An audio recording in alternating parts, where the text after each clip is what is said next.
संजौली मस्जिद के बाहर हनुमान चालीसा का पाठ, जुम्मे की नमाज होने पर दी बड़े आंदोलन की चेतावनी। संजौली मस्जिद अवैध ढांचे गिराने को लेकर फिर से हिंदू संगठन उग्र हो गए हैं। मंगलवार शाम को हिंदू संगठनों ने संजौली में हनुमान चालीसा का पाठ किया और इसके बाद मस्जिद की ओर जाने का भी प्रयास किया, लेकिन पुलिस ने उन्हें रास्ते में ही रोक दिया। देवभूमि संघर्ष समिति का कहना है कि मस्जिद के समीप गण देवता का स्थान है और हम लोग वहीं जाना चाह रहे थे, लेकिन पुलिस ने उन्हें जाने से रोका। संगठन ने चेताया कि अगर अब शुक्रवार को जुम्मे की नमाज मस्जिद में हुई तो वे बड़ा आंदोलन करने पर मजबूर हो जाएंगे। हिंदू संगठनों का कहना है कि मस्जिद का अभी तक बिजली पानी का कनेक्शन नहीं काटा गया है, जबकि मस्जिद को गिराने के आदेश दिए कई महीने हो गए हैं। देवभूमि संघर्ष समिति के सह संयोजक मदन ठाकुर ने प्रदेश सरकार और पुलिस प्रशासन पर दोहरे मापदंड अपनाने का आरोप लगाया। उनका कहना है कि वो सिर्फ धार्मिक पाठ करना चाहते थे, लेकिन प्रशासन इसे बेवजह विवादास्पद बना रहा है। हनुमान चालीसा का पाठ करने पर कार्रवाई की बात की गई और उन्हें बेवजह रोका गया। उनका कहना है कि आने वाले शुक्रवार को अगर मस्जिद में नमाज पढ़ी गई तो वे शहर को चक्का जाम कर देंगे। उन्होंने कहा कि जब मस्जिद को अवैध घोषित किया गया है तो इसमें नमाज अदा करने पर रोक लगनी चाहिए। उन्होंने कहा कि जिस तरह हमारे पूर्वजों ने हिमाचल हमें सुरक्षित सौंपा है, इसी तरह का यह आगे भी सुरक्षित रहे। यही उम्मीद हम सरकार से भी कर रहे हैं। इस मौके पर उन्होंने सामान बेचने वालों की वेरिफिकेशन मांग भी उठाई। उन्होंने कहा कि ज्यादातर रेहड़ी फड़ी लगाने वाले एक विशेष समुदाय के हैं और ग्रामीण क्षेत्रों में आपराधिक घटनाओं को अंजाम दे रहे हैं। पालमपुर में भारी बारिश ओलावृष्टि, शिमला में चला अंधड़, ऊना में पारा 40 डिग्री के पास। राजधानी शिमला में दिन भर बादल छाए रहे और शाम को अंधड़ चला। हमीरपुर के कुछ इलाकों में भी बारिश के साथ ओले गिरे, इससे गर्मी से कुछ राहत मिली। ऊना में अधिकतम तापमान 39.6 डिग्री सेल्सियस रिकॉर्ड हुआ। जिला कांगड़ा के पालमपुर सहित आसपास के क्षेत्र में मंगलवार दोपहर बाद तेज बारिश और भारी ओलावृष्टि हुई। ओलावृष्टि से क्षेत्र की सड़कें तक सफेद हो गई। पालमपुर में मंगलवार शाम को भारी बारिश के साथ ओलावृष्टि हुई। इससे किसानों के सब्जियों के पौधों को नुकसान पहुंचा है, जबकि कई गाड़ियों को भी नुकसान हुआ है। बारिश के कारण बिजली आपूर्ति भी बाधित रही।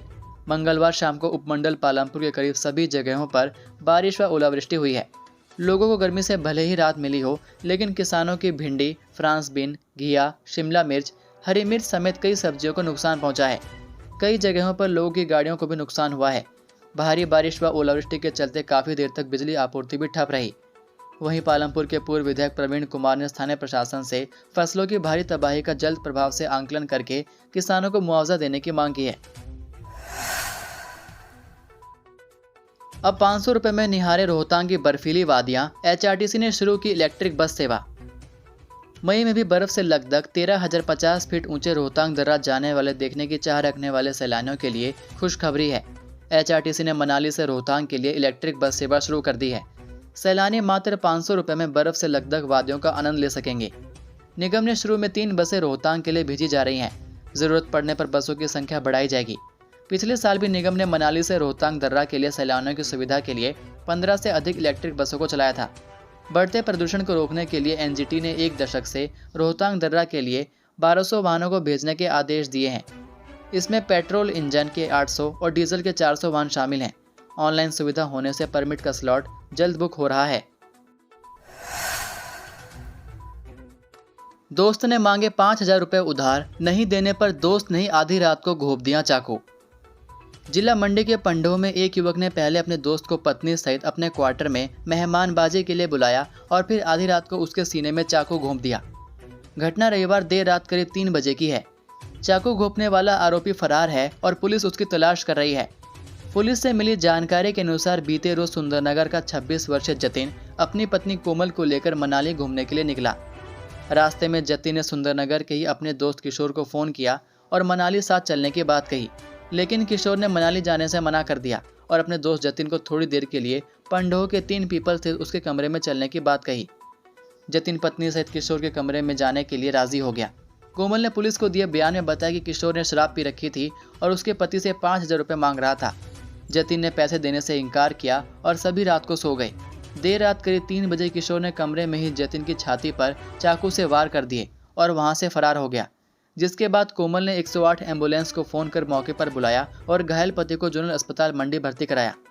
प्राथमिक उपचार के बाद डॉक्टर की टीम ने जतिन को नैरचौक भेज दिया, जहां से उसे पीजीआई चंडीगढ़ रेफर कर दिया गया है। पुलिस ने आरोपी के खिलाफ हत्या के प्रयास का मुकदमा दर्ज किया है। पंडोह पुलिस चौकी प्रभारी अनिल कटोच ने मामले की पुष्टि की है। नए कांग्रेस प्रदेश अध्यक्ष पर प्रतिभा सिंह ने दिया बड़ा बयान, गुटबाजी पर भी दी प्रतिक्रिया, जाने क्या बोली। हिमाचल प्रदेश में कांग्रेस प्रदेश अध्यक्ष पद की चर्चाओं के बीच प्रतिभा सिंह ने बड़ा बयान दिया है। एक तरफ उन्होंने पार्टी में किसी भी पद की लालसा से इनकार किया है, वहीं दूसरी तरफ उन्होंने भी माना है कि हिमाचल कांग्रेस में गुटबाजी अपने चरम पर है। प्रतिभा सिंह ने अपने बयान में जहां पार्टी संगठन को मजबूत करने की प्रतिबद्धता जताई, वहीं अप्रत्यक्ष रूप से सरकार और संगठन के बीच बढ़ती दूरी पर भी चिंता व्यक्त की। प्रतिभा सिंह ने कहा कि उन्होंने अपने कार्यकाल में संगठन को जमीनी स्तर तक सशक्त बनाने का प्रयास किया है और भविष्य में इसी दिशा में काम करती रहेंगी। उन्होंने यह भी कहा कि संगठन को एकजुट रखना, कार्यकर्ताओं का सम्मान सुनिश्चित करना और पार्टी की मूल विचारधारा से जुड़े रहना बेहद जरूरी है। हिमाचल में 14 साल का लड़का चिट्टे की खेप संग धरा, केटामाइन नशे के साथ 2 इजरायली गिरफ्तार। हिमाचल प्रदेश में बढ़ता नशे का प्रचलन चिंता का विषय बनता जा रहा है। इससे भी बड़ी चिंता की बात यह है कि इसमें अब महिला युवतियों के साथ साथ छोटी उम्र के लड़के लड़कियां भी उतर आए हैं। ऐसा ही एक मामला हिमाचल के कुल्लू जिला से सामने आया है। यहाँ पुलिस ने मात्र 14 साल के लड़के से चिट्टे की बड़ी खेप बरामद की है। हालांकि यह लड़का पड़ोसी राज्य पंजाब का रहने वाला है, लेकिन इतनी छोटी उम्र में चिट्टे की इतनी बड़ी खेप के साथ पकड़े लड़के को देखकर हर कोई चिंतित है। दरअसल कुल्लू जिला की पुलिस थाना मनाली की टीम ने प्रीणी में एक 14 साल के किशोर को 24.70 ग्राम चिट्टे के साथ पकड़ा। आरोपी लड़का पंजाब के अमृतसर का रहने वाला है। पुलिस ने लड़के के खिलाफ मादक पदार्थ अधिनियम की धारा 21 के तहत मामला दर्ज कर आगामी जांच शुरू कर दी है। आखिर इतनी छोटी उम्र में यह लड़का इस धंधे में कैसे आया? क्या इसे जबरदस्ती इस धंधे में धकेला गया है या फिर इसके पीछे कोई और कारण है?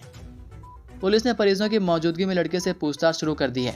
बताया जा रहा है कि जब पुलिस ग्रीन टैक्स बैरियर पर थी तो वहां मौजूद इस लड़के की हरकतों पर पुलिस को कुछ शक हुआ। जब तलाशी ली गई तो उसके पास चिट्टे की खेप बरामद हुई।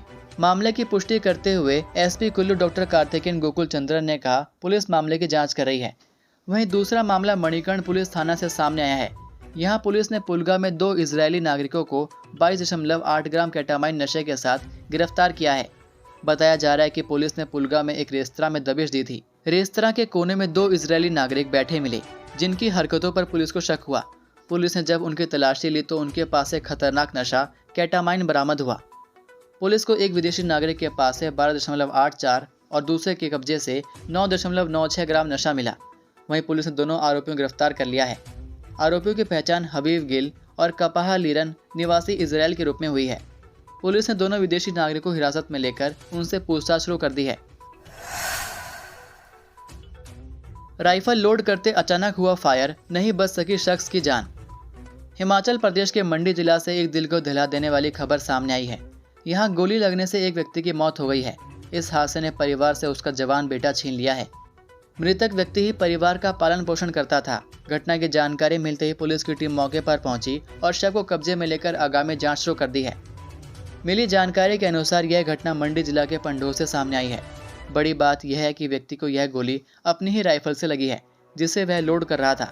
मृतक व्यक्ति की पहचान 43 वर्षीय खूब सिंह पुत्र शोभा राम निवासी गांव नेहरा तहसील सदर जिला मंडी के रूप में हुई। मृतक व्यक्ति मजदूरी करके परिवार का पालन पोषण करता था। महिला के ऊपर से गुजर गया पीआरटीसी बस का टायर, मौके पर ही थम गई सांसें। हिमाचल प्रदेश में आए दिन सड़क हादसे हो रहे हैं। इन हादसों में कई लोगों की मौत हो रही है। एक रिपोर्ट के अनुसार प्रदेश में अधिकतर सड़क हादसे वाहन चालकों की लापरवाही और तेज रफ्तार से होते हैं। ऐसा ही दर्दनाक सड़क हादसा हिमाचल के ऊना जिला में हुआ। हादसे में एक बस ने महिला को बुरी तरह से कुचल दिया, जिससे महिला की मौत हो गई। जानकारी के अनुसार यह हादसा मंगलवार को शाम के समय ऊना स्थित आईएसबीटी के प्रवेश द्वार पर हुआ। हादसे की सूचना मिलते ही पुलिस की टीम मौके पर पहुंची और शव को कब्जे में लेकर आगामी जांच शुरू कर दी है। पुलिस ने बस चालक के खिलाफ मामला दर्ज कर लिया है। बताया जा रहा है कि यह हादसा पंजाब रोडवेज की बस से हुआ है। इस हादसे में जान गंवाने वाली महिला की पहचान सावित्री देवी पत्नी चमन लाल निवासी नंगल कलां हरोली जिला ऊना के रूप में हुई। बताया जा रहा है कि सावित्री देवी मंगलवार दोपहर के समय ऊना पहुंची थी। जब महिला आईएसबीटी के मुख्य प्रवेश द्वार से गुजर रही थी, उसी दौरान नंगल की तरफ से पंजाब रोडवेज की बस स्टैंड के भीतर प्रवेश कर रही थी। इसी बीच अचानक महिला पीआरटीसी बस के पिछले टायर के नीचे आ गई, जिससे महिला की मौके पर ही मौत हो गई। हिमाचल शिक्षा बोर्ड 12वीं का दोबारा जारी करेगा संशोधित परीक्षा परिणाम, जाने वजह। हिमाचल बोर्ड धर्मशाला 12वीं कक्षा का परीक्षा परिणाम संशोधित करने जा रहा है, यानी शिक्षा बोर्ड 12वीं कक्षा का परीक्षा परिणाम दोबारा जारी करेगा। उन्होंने स्वीकार किया कि इस चूक के कारण छात्रों को मानसिक परेशानी और शैक्षणिक नुकसान झेलना पड़ा। दरअसल 8 मार्च को आयोजित अंग्रेजी की बोर्ड परीक्षा को चंबा जिला में पेपर वितरण में हुई गड़बड़ी के चलते रद्द कर दिया गया था। इसके बाद दोबारा परीक्षा करवाई गई, लेकिन मूल्यांकन के दौरान परीक्षा विभाग ने गलती से पहले रद्द किए गए पेपर की उत्तर कुंजी को स्कैन कर लिया और उसी के आधार पर मूल्यांकन किया गया। शिक्षा बोर्ड को विभिन्न शिक्षक संघों, निजी स्कूलों और अभिभावकों की ओर से लगातार शिकायतें मिल रही थी कि इस वर्ष अंग्रेजी विषय में छात्रों को असामान्य रूप से कम अंक प्राप्त हुए हैं। मामले की गहराई से जांच करने पर 8 मार्च को रद्द किए गए अंग्रेजी प्रश्न पत्र की उत्तर कुंजी को स्कैन करने का खुलासा हुआ। शिक्षा विभाग के सचिव ने बताया कि 12वीं कक्षा के संशोधित परीक्षा परिणाम के घोषित होने के बाद ही फाइनल मेरिट लिस्ट भी जारी की जाएगी, क्योंकि अभी तक सिर्फ अस्थायी मेरिट लिस्ट जारी हुई है। माना जा रहा है कि मेरिट लिस्ट में कुछ बदलाव देखने को मिल सकते हैं। हिमाचल पुलिस कांस्टेबल भर्ती की इस दिन होगी लिखित परीक्षा, जारी हुआ शेड्यूल। हिमाचल प्रदेश में सरकारी नौकरी की तैयारी कर रहे युवाओं के लिए बड़ी खबर सामने आई है। हिमाचल प्रदेश लोक सेवा आयोग अगले 2 महीनों में कई प्रतियोगी परीक्षाएं लेगा, जिसके लिए आयोग ने तिथियों की घोषणा कर दी है। सबसे बड़ी बात यह है कि इसमें हिमाचल पुलिस कांस्टेबल के 1088 पदों पर भर्ती की लिखित परीक्षा की डेट होगी। दरअसल मंगलवार 20 मई को हिमाचल प्रदेश लोक सेवा आयोग ने जून और जुलाई महीने में आयोजित की जाने वाली प्रतियोगिता परीक्षाओं का अस्थायी शेड्यूल जारी कर दिया है। इनमें सबसे अधिक ध्यान पुलिस कांस्टेबल भर्ती परीक्षा की ओर है, जिसमें हजारों अभ्यर्थी भाग लेंगे। इन अभ्यर्थियों की शारीरिक दक्षता परीक्षा हो चुकी है और अब यह लिखित परीक्षा का इंतजार कर रहे थे।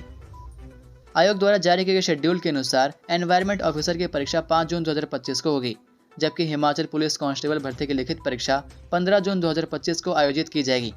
इस परीक्षा का कई युवा इंतजार कर रहे थे। वहीं junior office assistant group C की लिखित परीक्षा 22 जून 2025 को आयोजित की जाएगी। हिमाचल में यहां मिला जिंदा बम, पुलिस ने सील किया इलाका, सेना भी मौके पर पहुंची। हिमाचल प्रदेश के कांगड़ा जिला के एक क्षेत्र में उस समय अफरा तफरी मच गई जब लोगों ने एक जिंदा बम देख लिया। क्षेत्र में जिंदा बम होने की सूचना फैलते ही आसपास के क्षेत्र में दहशत का माहौल बन गया। वहीं घटना की जानकारी मिलते ही पुलिस की टीम मौके पर पहुंची और बम के आसपास के क्षेत्र को सील कर दिया। मामला कांगड़ा जिला के नूरपुर का बताया जा रहा है। दरअसल नूरपुर के प्रांगण गांव के पास ही बहती चक्की खड्ड में सोमवार को कुछ लोगों ने जिंदा बम को देखा, जिसकी एक अज्ञात शख्स ने पुलिस को सूचना दी।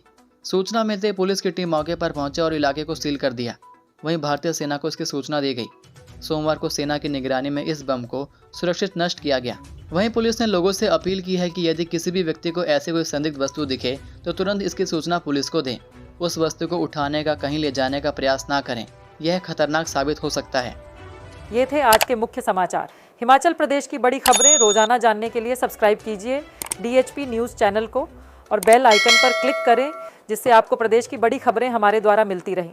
वीडियो को लाइक और शेयर ज़रूर कीजिए और आप हमारी वीडियो कौन से शहर से देख रहे हैं नीचे कमेंट करके ज़रूर बताइए। वीडियो में अंत तक बने रहने के लिए आपका बहुत बहुत धन्यवाद। जय हिंद, जय भारत, जय हिमाचल।